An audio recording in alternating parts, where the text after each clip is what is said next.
The train had already gone, its echo still trembling in the rails as dust swirled through the empty station. The evening light lay thin across the boards, and on the bench sat a woman in a dirt-stained wedding dress. Her veil hung loose, her bouquet wilted, the lace yellowed by tears and wind. Folks from town had come to watch, curtains shifting, whispers fluttering like crow's wings. The bride who'd been left at the altar, abandoned in front of God, gossip, and the horizon. Evelyn Harper sat perfectly still, the sound of her heart louder than the train that had carried her future away. She didn't cry anymore. She'd done that when the sun was high and the town's pity still burned. Now only shame stayed with her, a cold thing that clung tighter than her veil. The sky turned violet. A tumbleweed rolled past like a cruel joke. Evelyn thought of walking into the desert and letting the earth swallow her whole. That was when another train hissed in, the freight from Abilene. It moaned low and weary, like a tired beast. From it stepped a man with the look of a life half spent and half grateful to still be here. He was tall, broad in the shoulders, his coat lined with trail dust and loss. Samuel Wyatt didn't say anything at first. He just watched the woman on the bench, how still she sat, how the wind played with her torn veil. "Ma'am," he said finally, voice rough as unpolished wood. "You look like someone waitin' for something that ain't comin'." Evelyn didn't lift her eyes. "Seems I was waitin' for someone who'd already gone." He nodded, not with pity, but with knowing. A man who'd buried his own dreams once. "My name's Samuel. I've come from 2 counties west, got a small ranch near Dry Creek.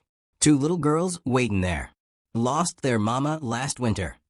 She looked up, and the way he spoke of loss, soft, plain, without dramatics, pulled something quiet from her chest. "I reckon you've got no reason to trust a stranger," he continued, "but I seen you once, helpin' a lost boy in town. You didn't have to, but you did. That's the kind of woman I'd want near my girls." She blinked, uncertain she'd heard him right. He shifted his hat in his hands. "Please come with me. My twins need a mother like you." For a moment, the world stopped. The wind fell still. The station clock ticked once. Evelyn stared at him as though he were offering a dream carved from smoke. "You don't know me," she whispered. "I know enough," he said simply. Her heart, bruised but not dead, trembled. She thought of the town stairs, the empty house waiting for her, the long night that would never end if she stayed. So when he offered his hand, rough and warm, she took it. They rode west that night under a sky heavy with stars. The twins, Lila and June, slept in the back of the wagon, their small hands clutching patchwork blankets. The trail was quiet except for the groan of the wheels and the faraway cry of coyotes. Evelyn sat beside Samuel, the air between them filled with unspoken ache.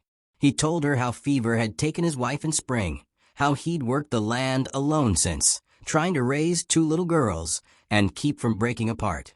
She listened, her own story rising in her throat like smoke. A fiancé who'd run off with her friend, a ceremony turned humiliation, the laughter that followed her name like dust. When she grew silent, Samuel didn't ask for more. He only said, "Sometimes the road don't lead where we planned, but it gets us where we're needed."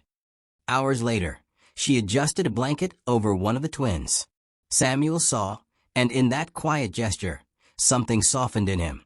The wagon creaked on through the silver grass, and for the first time in months, Evelyn didn't feel like a ghost. They reached his ranch by dawn. The land spread wide and golden, framed by the distant whisper of mountains. The house was plain, but it breathed of life, clothesline fluttering, with smoke curling from a chimney. The twins woke shyly, peeking from behind the doorframe, as Evelyn carried in bread and laughter that had been gone too long. The days turned gentle. Evelyn mended dresses, swept floors, and taught the girls how to braid flowers into their hair. The town still talked, how the runaway bride went home with a widower, how pity could dress itself as love. But the gossip lost its sting when Samuel told her one evening, "People talk to fill what they don't understand. Let 'em." He worked long hours fixing fences, while Evelyn tended the small garden, humming under her breath. The twins began calling her Miss Evie, and sometimes, when the wind was kind, she thought she heard the old Evelyn, the one who'd once believed in tomorrows. One night, as the sun melted behind the hills, June tugged her hand and said, "Mama used to hum that same song." The words broke something open. Evelyn went quiet, then smiled through tears that glimmered like dew. Later, by the fire, she wept alone, not from sadness, but from being seen. Samuel found her there, but said nothing, just sat close enough for her to know she wasn't alone anymore. The world had a way of testing what it gave. It came in the form of fire. A lantern tipped over in the barn one night, dry straw caught in seconds. Samuel rushed from his room, shouting for water. Evelyn didn't think. She ran inside barefoot, choking on smoke, grabbing what she could. The girl's small trunk, their old pony's bridle. The flames licked her sleeve, but she pushed through until Samuel's arms pulled her out into the cold. Together they fought until the barn half stood, half remembered. When the flames died, their lungs burned, their clothes were ash-streaked, but the family was safe. The twins clung to her legs, crying. Samuel watched her, breathless, eyes bright with something beyond gratitude. He stepped closer, voice low. "When I asked you to come with me, I was looking for someone to help raise my girls. But now I see you raised me too. Brought me back to life I didn't know I'd lost." Evelyn's voice trembled. Her hand pressed to his soot-streaked chest. "You didn't save me, Samuel. You just gave me a place where I could save myself." He didn't answer, just took her hand in his rough palm, the gesture saying more than any vow. The twins hugged her tighter, whispering, "Please don't leave, Mama." The fire crackled behind them, but the night had never felt so alive. It wasn't romance that filled the air, it was something steadier, quieter. A belonging earned, not promised. When dawn came, the smoke drifted like ghosts leaving. Evelyn stood in the yard, hanging her dress to dry. It wasn't white anymore, but a soft sunlit color, the hue of earth and survival. The veil fluttered from a line, caught the wind, and sailed off toward the open fields. She watched it go, smiling faintly. Some things weren't meant to stay. Samuel stepped up beside her, his daughters chasing chickens in the yard, laughter carrying through the morning. He said nothing. He didn't need to. The silence between them had become its own language, one built from small mercies and second chances. Evelyn breathed deep, the scent of ash and new grass mingling. The world, for once, felt wide enough for her heart. She turned to the horizon, golden and forgiving, and thought of how life had carried her here, not to the altar, but to something far truer.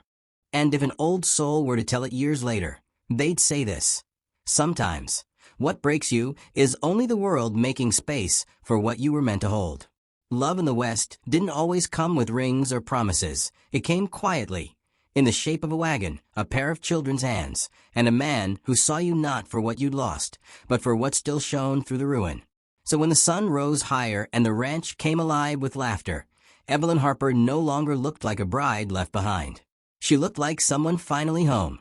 And maybe that's the lesson we forget until we need it most. The heart doesn't always find its way back to the person who left. It finds its way forward, to the life waiting beyond the station.